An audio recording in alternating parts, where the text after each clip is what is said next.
So this is the plant right here. I apologize, I didn't bring a sample. And it grows facing up. So this is the stalk. It grows facing up, and then this is the tassel. This is the top of it. Okay. One sprig, which is this, will grow on a plant. I could be wrong because I've seen some pictures with 2 sprigs. We'll just say this grows on the plant. And then right before harvest, you bend it down so it grows flat. If you don't, then it kind of gets sort of wild and then it goes everywhere. When it is harvested, it's kind of green. You can sort of see it's a little bit green there, definitely. And then you can see it getting a little bit darker.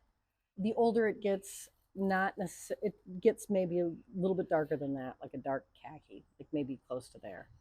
But it's very resilient. It can be held. I'm currently working with some broomcorn that's 80 years old that was found in a barn. But it had... How delicate is it?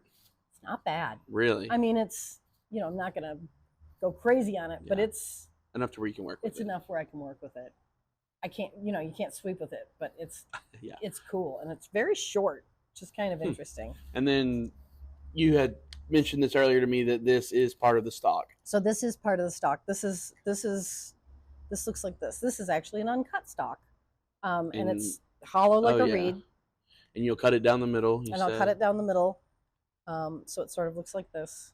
And then just to make this, I put it in there and bend it down and then just braid it. So it looks like it's this really neat thing, and it's really super hard.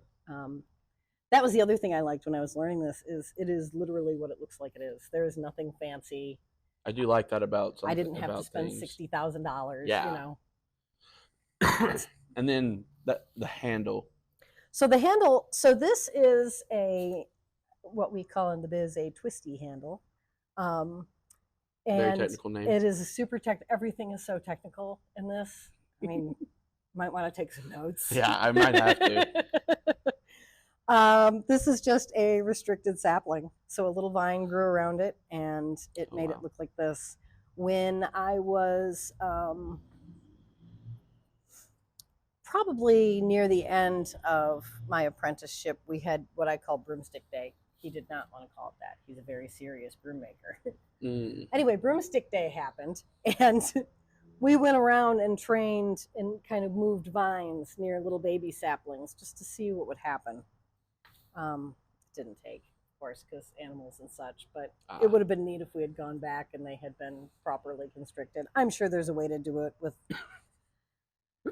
So these are like, it's treasure when you find something like this. And this has the bark off of it. A lot of artisan brooms that you'll find usually aren't treated.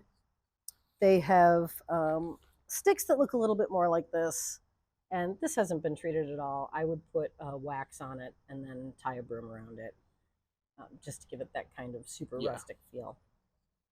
Do you go out searching for these? Oh gosh, yes. So you just have your days where you're just I go out hanging out, finding sticks and broom handles. I have an outdoor saw in my van, and people really don't mess with you if you're walking around with a big old saw. I think not. But I get permission everywhere I go, and sometimes I'll get calls about trees that have gone down, and then I can race there before KUB gets there. But this is a crepe myrtle. A lot of my brooms are made of crepe myrtle. I don't know. I have never had a crepe myrtle in my yard in the north, so to me this was pretty neat.